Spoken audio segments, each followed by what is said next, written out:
Lors d'un point de presse organisé le 25 août 2023 dans son département, Dr Diaka Sidibé, ministre de l'Enseignement supérieur, de la Recherche scientifique et de l'Innovation, a exposé en détail la répartition des bacheliers guinéens dans les différentes institutions d'enseignement supérieur ainsi que les critères d'orientation mis en place pour cette année. Cette annonce marque le début du processus d'orientation des bacheliers, qui débutera le 4 septembre pour se terminer le 14 septembre à minuit.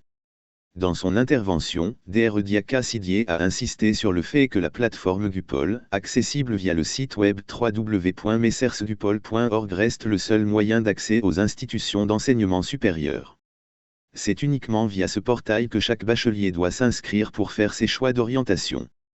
Cependant, le processus ne s'arrête pas là, car les étudiants sont également soumis à des critères spécifiques pour être orientés vers les programmes de leur choix.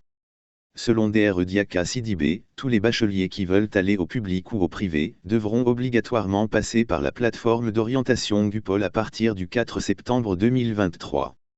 Pour être orienté vers une institution publique d'enseignement supérieur, le candidat doit sélectionner 15 programmes de formation de son choix.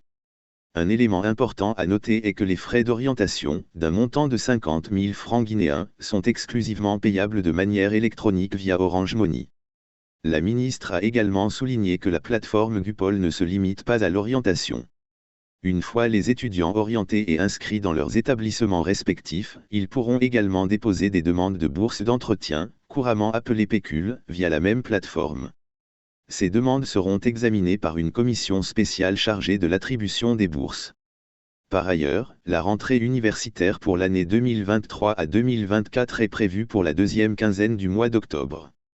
Cette année, à l'exception des lauréats qui poursuivront leurs études à l'étranger, les autres bacheliers seront admis dans les 17 institutions publiques d'enseignement supérieur ainsi que dans les classes préparatoires aux grandes écoles.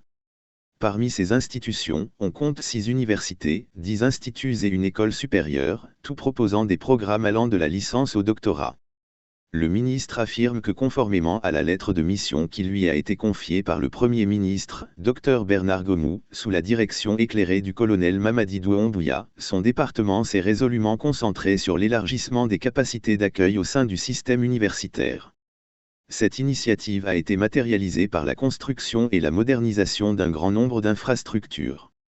Ce travail acharné, ajoute-t-elle, a abouti à un résultat encourageant les 17 institutions publiques d'enseignement supérieur ainsi que les classes préparatoires aux grandes écoles sont maintenant en mesure d'accueillir un total de 25 915 étudiants, une réponse à la demande croissante.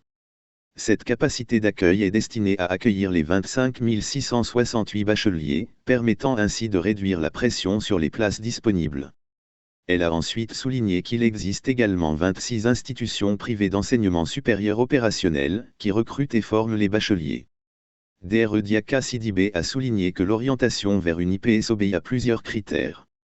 Premièrement, le candidat doit détenir un diplôme de baccalauréat délivré par la direction des examens et concours scolaires du MEPUA ou un équivalent d'un autre pays.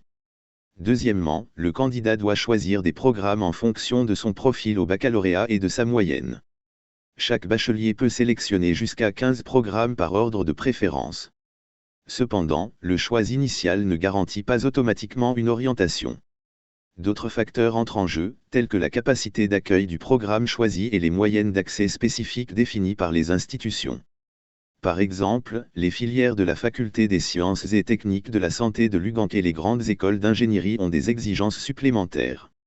L'innovation notable cette année, selon Dr Oumar Doumbouya, directeur général de l'enseignement supérieur, est l'inclusion de nouvelles institutions dans le processus d'orientation, notamment l'ISCAG et l'ISFAD, avec des capacités d'accueil de 200 et 2550 places respectivement.